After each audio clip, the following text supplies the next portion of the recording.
श्रोतेहो नमस्कार. माझं नाव अविनाश आणि आजच्या व्याख्यानासाठी मी विषय निवडला आहे अर्जुन आणि सत्यवान. पण या विषयाकडे येण्याआधी थोडी पार्श्वभूमी म्हणून थोडं स्वतःबद्दल सांगतो. मी गेली अनेक वर्ष श्री अरविंद केंद्र औरंगाबाद समर्पण परिवाराचा भाग आहे. माझी शाळा होती शिशुविहार औरंगपुऱ्यामधली शाळा. आणि मला आठवतं आहे की आमच्या शाळेला एक तळघर होतं आणि तळघराजवळच पाणी पिण्याची जागा होती आणि पाणी जिथे आम्ही प्यायचो त्याच्यावरच श्री अरविंदोंचा एक फोटो लावलेला होता. मी पहिली दुसरीत असताना तो फोटो पाहिल्यानंतर मला असा प्रश्न पडत होता की हे कोण आहेत. तिसरीमध्ये भारतीय स्वातंत्र्य संग्रामाच्या थोर पुरुषांचं जे काही आमचं पाठ्यपुस्तक होतं त्यातही मी ते शोधण्याचा प्रयत्न केल्याचं मला आठवतं आहे. पण मला तो फोटो त्यात सापडला नाही आणि कुठे ना कुठेतरी ते असं होतं डोक्यात की यांच्याबद्दल आपल्याला काहीतरी माहिती करून घ्यायचं आहे. पुढे शाळा झाली. मी सबू महाविद्यालयात प्रवेश घेतला. माझी क्लासमेट वृंदा ही 11वीत आम्ही असताना तिने पाँडिचेरीचा पहिला कॅम्प करून ती आश्रमात पहिल्यांदा गेली आणि तिच्याकडून मला पाँडिचेरी आणि आश्रमाबद्दलची आणि त्या यूथ कॅम्पबद्दलची माहिती मिळाली. आणि या कॅम्पला आपण जायचंच असं ठरवून मी साधारणतः पहिल्यांदा आपल्या समर्पण 32वर आलो. तिथे आल्यानंतर आपल्या दाराशीच श्री अरविंदोंचा तोच फोटो बाबूजींनी लावला होता की जो त्यांच्याकडे पहिल्यांदा श्री अरविंदोंचा तो फोटो आला होता. मग आणि मी ज्यांना शाळेत आमच्या पाणी पिण्याच्या ठिकाणी पाहिलं होतं तेच श्री अरविंद इथे आहेत हे बघून एक मला ते पहिलं कनेक्शन एस्टॅब्लिश झालं असं आठवतं आहे. आम्ही साधारणतः फर्स्ट इयरला असल्यापासून जेव्हा हे केंद्राच्या कामांमध्ये जोडले गेलो तेव्हा अनेक एक फॉर्मेटिव्ह इयर ज्याला आपण म्हणूयात की आपण वेगवेगळ्या गोष्टी समजून घेत असतो. भविष्यात काय करायचं आहे, करिअरमध्ये काय करायचं आहे याचा विचार साधारण करत असतो. आणि त्याच परिस्थितींमध्ये वातावरण हे एक वेगळ्या प्रकारचं भारावलेलं वातावरण असतं. त्या वातावरणामध्ये एकीकडे कर्मयोग समजून घेणं आणि विनोबांनी सांगितलेलं गीता प्रवचन वाचणं आणि त्यातून गीता फॉर यूथ कार्यक्रम एकीकडे केंद्रावर सुरू झाला होता की जिथे आम्ही काही क्लासमेट्स, आमचे काही सिनियर्स, बाबूजींचे विद्यार्थी असे मिळून आम्ही एकीकडे गीतेचे काही प्रकरणं वाचणं आणि त्याच्यावर विनोबाजींची प्रवचनी वाचणं आणि बाबूजी त्यांना त्याचं निरूपण करायचे.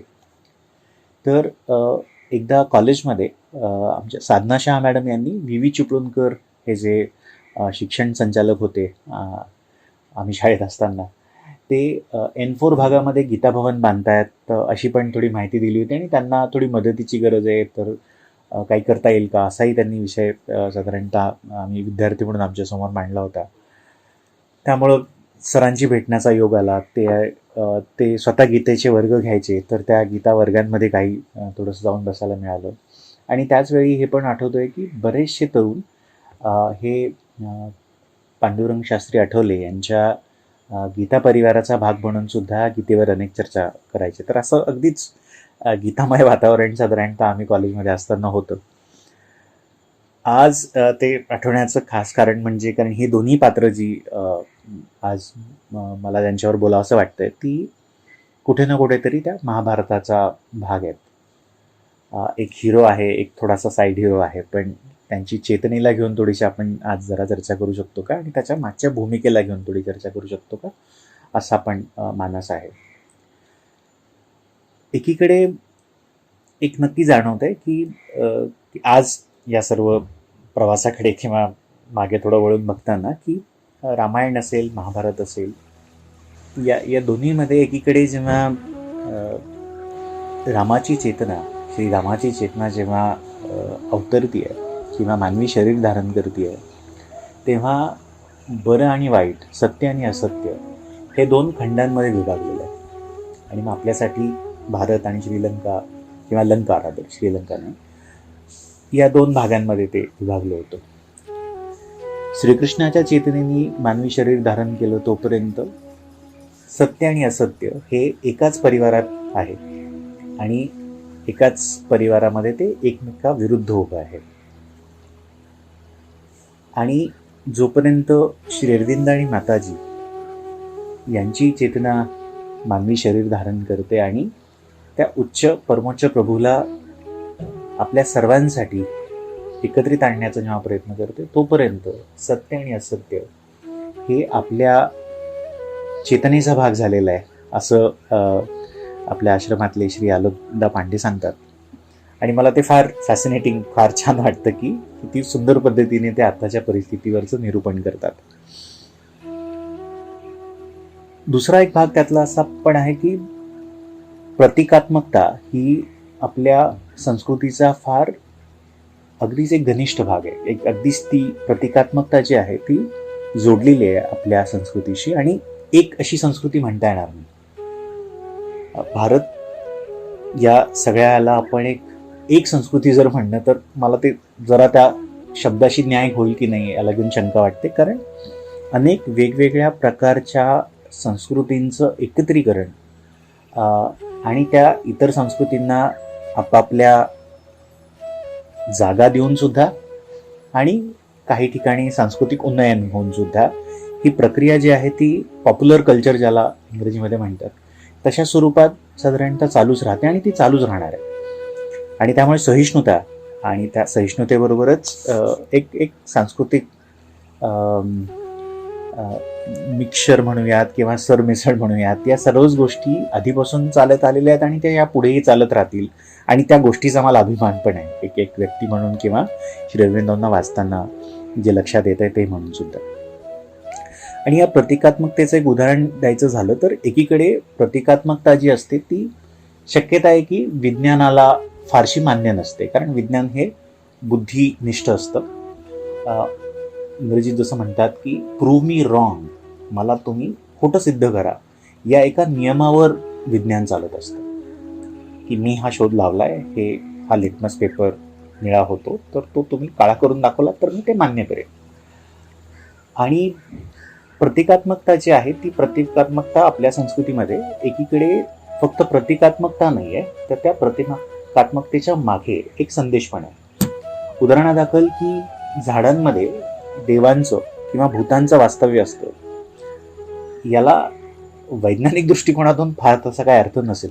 झाडांमध्ये जीव आहे हे आपण मान्य करतो कारण ते सजीव आहेत, पण त्याच्या पुढे वडामध्ये विष्णू आहेत, पिंपळामध्ये अजून कोणीतरी आहे असं वैज्ञानिक मांडणार नाही.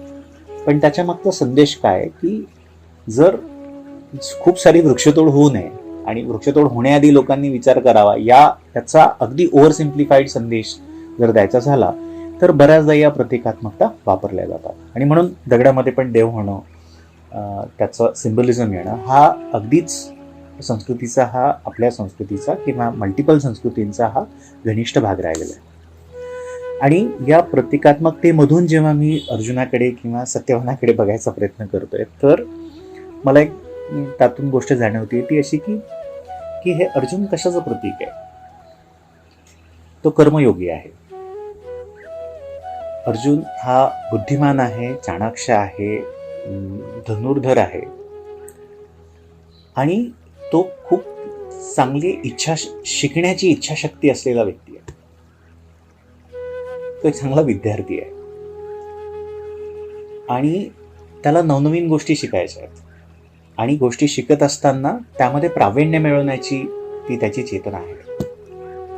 परंतु जेव्हा कुरुक्षेत्रावर निर्णायक लढाई चालू आहे तेव्हा मात्र बुद्धी आणि कर्म या दोन्हींमध्ये जेव्हा जी काही थोडीशी सरमिसळ होऊन अनेक प्रश्न त्याच्या मनात निर्माण होतात, त्या प्रश्नांचं एकीकरण हे एकीकडे गीतेच्या माध्यमातून साक्षात परमोच्च प्रभू त्यांना करतात.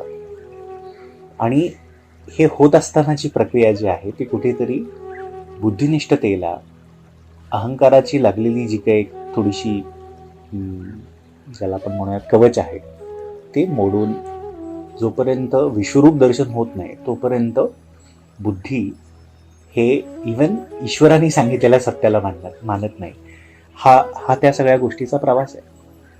आणि याच प्रवासाचा एक छोटा भाग कुठेतरी आपल्याला सत्यवान आणि सावित्री यांच्या गोष्टीतून मिळतो, की जेव्हा युधिष्ठिर हे एका ऋषींना विचारतात की द्रौपदी एवढं डिवोशन असलेली अजून कोणती स्त्री आहे का? आणि तेव्हा मार्कंडेय ऋषींनी वानप्रस्थातल्या एका धड्यामध्ये सावित्रीची गोष्ट सांगितल्याचा उल्लेख आहे. सत्यवानाची प्रतिकात्मकता काय आहे? तर सत्यवान हा मुळात एक राजकुमार आहे. त्याचे वडील स्वतः राजा होते, पण ते आता अंध आहेत. आणि सत्याच्या मार्गावर चालण्यासाठी त्यांनी आपलं राज्य सोडून तो जंगलामध्ये राहतोय. सावित्री ही अश्वपतीची मुलगी, जी सूर्याच्या कृपेने त्यांना झाली आहे. सावित्री सत्यवानाला वर म्हणून निवडते.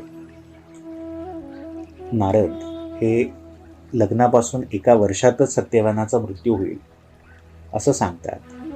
पण सावित्री, जी स्वतः विदुषी आहे, प्रचंड तपस्या करणारी आणि सत्यनिष्ठ अशी चेतना आहे, आणि ती सावित्री सत्यवानाशी लग्न करण्याचं ठरवते. आणि ज्या दिवशी सत्यवानाचा मृत्यू होईल असं जाहीर करण्यात आलं आहे साक्षात नारदाकडून, त्या दिवशी ती परवानगी घेऊन सत्यवानासोबत जाते आणि त्याला मृत्यूशी झुंज देऊन त्याचा आत्मा परत आणते. ही सावित्रीची आणि सत्यवानाची गोष्ट आहे. या दोन्ही गोष्टींमागची जर आपण एकीकडे प्रतिकात्मकता पाहिली, तर या सत्यवानाची आणि या अर्जुनाची, दोघांची ही चेतना ही आपल्या आजच्या कुरुक्षेत्राचा भाग आहे. आणि आपल्यातच सत्यवान आहे आणि आपल्यातच अर्जुन आहे. आणि या दोन्हींना एकीकडे मार्गदर्शनाची आवश्यकता आहे. आता या मार्गदर्शनाची आवश्यकता कुठल्या गुरूंकडून पूर्ण करायची असा खरा प्रश्न आहे. हे मार्गदर्शक दुसरे तिसरे कोणी नसून शेवटी कृष्ण चेतना आहे, कृष्णास कॉन्शियसनेस आहे. आणि गेल्या हजारो वर्षांमध्ये त्या चेतनेच्या भूमिकेत फरक पडलेला नाही आहे. त्या चेतनेस आपण फक्त प्रतिकात्मक दृष्टीने बघतो, की ती चेतना अनुभवायचा प्रयत्न करतो. हा आपल्या सर्वांसमोरचा खरा प्रश्न आहे. कारण श्री अरविंद आणि श्रीकृष्ण या दोघांबद्दल जर बोलायचं झालं तर अनेक सुंदरच साधर्म्यता आणि एक त्यांच्या चेतनेच्या गोष्टींना घेऊन साधर्म्य थोडंसं जाणवतं, जे आहे की दोघंही लहानपणापासून आपल्या भौतिक मातापित्यांपासून त्यांना दूर जावं लागतंय. दोघांनाही आपल्या काळातल्या अरिष्ट आणि असमानतेचा त्यांना पूर्ण भान आहे. उच्च चेतनेच्या मानवजाती या उच्च चेतनेसाठी कितपत तयार आहे याचा ते अचूक अंदाज बांधतायत. आणि असं असून सुद्धा दोघेही परिवर्तनासाठी आग्रही आहेत. श्रीकृष्णाची गीता ही हृदय परिवर्तन याचं जर एक संपूर्ण टेक्स्टबुक आपण मानलं तर त्यात काही वावगं होणार नाही. आणि श्रीअरविंदांनी ट्रान्सफॉर्मेशन किंवा संपूर्ण परिवर्तनाचा जो विचार आहे तो त्यांच्या संपूर्ण विचाराचा एक गाभा आहे. दोघेही एका अर्थी क्रांतिकारक आहेत. एकाचा जन्म जेलमध्ये आहे तर दुसऱ्यांचं अवतार कार्याचं भान हे करून देण्यासाठी त्यांना जेलमध्ये टाकण्याची योजना झालेली आहे. श्री अरविंदांना वासुदेवम सर्वमिती याची अनुभूती शेवटी जेलमध्येच मिळाली होती. हे दोघेही कर्मकांडात अडकलेल्या वेदांच्या ज्ञानगंगेचा सार विलुप्त होण्याआधी गीतेच्या संवादातून अर्जुनरूपी मानव चेतनेस उपलब्ध करून देतात. रिच्युअलमध्ये अडकलेली मानवी चेतना अतिमानसाचे अमृत घेण्यास तयार करण्यासाठी परिपूर्ण प्रयत्न करतात. श्री अरविंद शतकांनंतरही श्रीकृष्णतेच्या चेतनेशी एकाग्र होऊ शकतात किंवा होतात. 24 नोव्हेंबरला सिद्धिदिन आहे. तो सिद्धिदिन म्हणजे श्रीकृष्ण चेतनेला मानवी शरीरात अवतरित करण्याचा, सिद्धी प्राप्त करण्याचा दिवस आहे. वेदांच्या बाबतीत श्रीकृष्ण चेतनेला आणि श्री अरविंदांना एक निरुती देतात असा उल्लेख आहे की निरुती म्हणजे केवळ एक वेदांना समजून घेण्याचं व्याकरण नव्हतं, तर चेतनेच्या उत्क्रांतीच्या बदलांच्या सर्वांगांची जोड देणारी ती भूमिका होतं. या आधारावर श्री अरविंद वेदांचं पुनर्स्थापन या पृथ्वीवर करतात अशी भूमिका आणि अशी डेफिनेटली समज श्री अरविंदांना मानणाऱ्यांची आहे.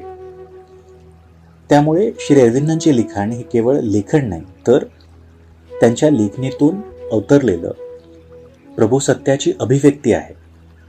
कुरुक्षेत्रावर युद्धाच्या पार्श्वभूमीवर सांगितलेली गीता हा मानव मुक्तीचा जर मार्गाचा एक काइंड ऑफ क्रॅश कोर्स आपण मांडला, तर श्री अरविंदांचे गीतेवरील निबंध या साराला कालानुरूप बदलून त्यांचा संदर्भ देणारं एक टेक्स्टबुक मानायला हरकत नाही. ज्याप्रमाणे ज्ञानदेवे रचिला पाया तुका झालासी कळस म्हणतो, त्याचप्रमाणे गीतेच्या मूळ पायावर अतिमानसाचा कळस चढवण्याचं काम श्री अरविंदांनी केलं. हे दोघंही आपल्या काळातल्या आपल्या मातृभूमीसाठी, उच्चतर चेतनेला ग्रहण करण्यासाठी कशा प्रकारे क्षमता बांधता येईल मानवाची, या कामात व्यस्त राहतात. श्री अरविंद आणि श्रीकृष्ण हे दोघेही आपापल्या काळात आपल्या मातृभूमीसाठी, या मातृभूमीतील सर्व लोकांना उच्चतर चेतनेला ग्रहण करण्यासाठी त्यांची क्षमता बांधणी कशी करता येईल या विचाराने या कार्यात दोघेही व्यस्त राहतात. आपल्या परीने आपली संपूर्ण शक्ती पणास लावून मानवी तामसाचा, जडत्वातून राजशाचा आणि सत्वगुणांच्या मर्यादेंना मानवजातीला कसं मुक्त करता येईल या कुरुक्षेत्राचा लढाई दोघं देतात. दोघांनाही आपली जन्मभूमी सोडून अथांग समुद्राच्या किनारी येऊन स्थिर व्हावं लागतं. यात केवळ कालयवनांपासून पलायनाची सामरिकता नाही, पण त्याचबरोबर त्यातही स्थापत्याची अभिनव कल्पक नवनिर्मिती आहे. एक द्वारका आहे, तर एक ओरोविल आहे.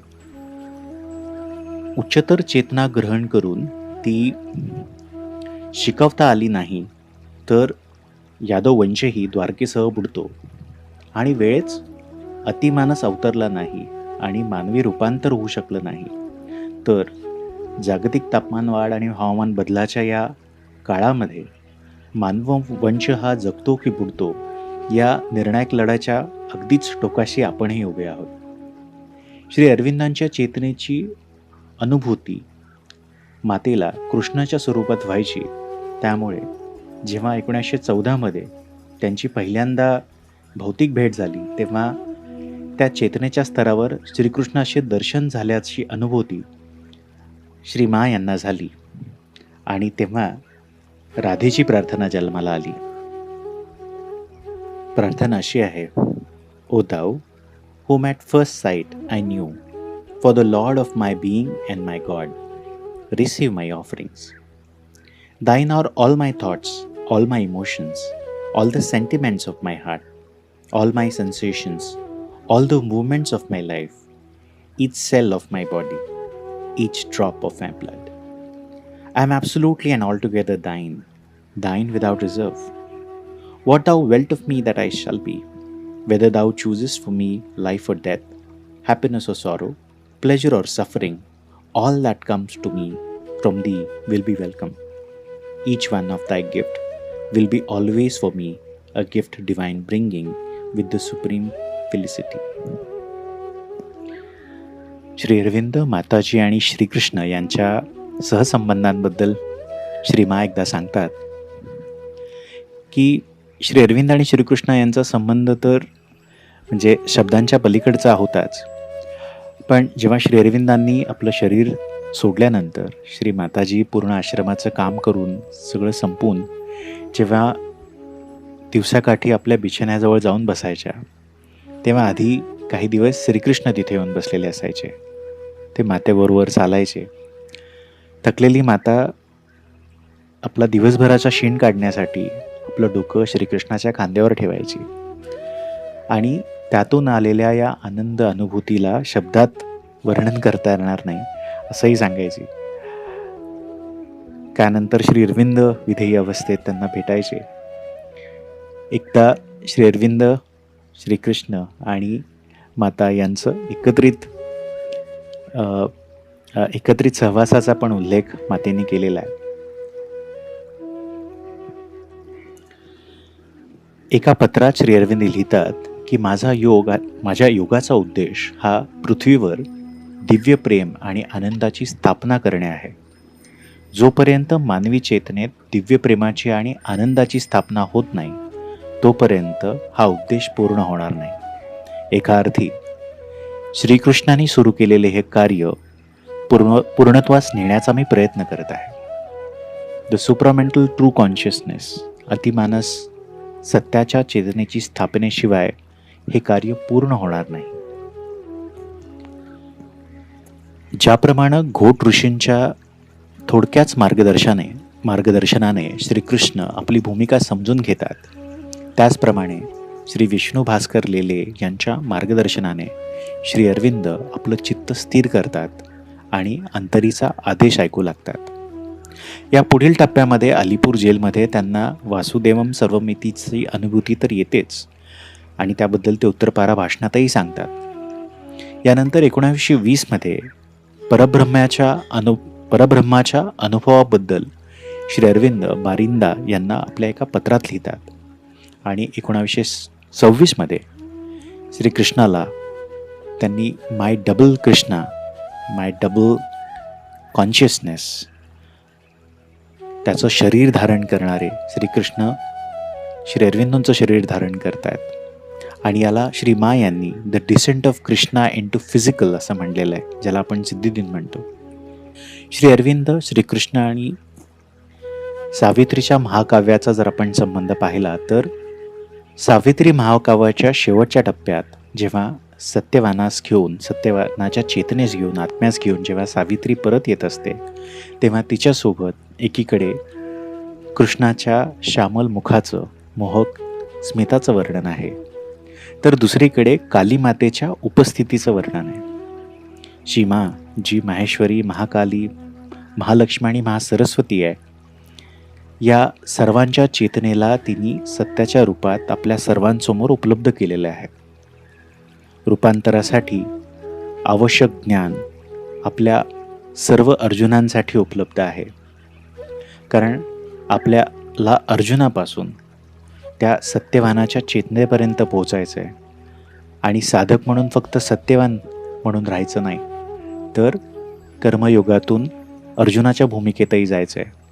या संपूर्ण प्रवासात आपल्यासोबत 2 कृष्ण आणि एक जगज्जननी माता आहे. तर या प्रवासात सर्वांचं स्वागत आहे.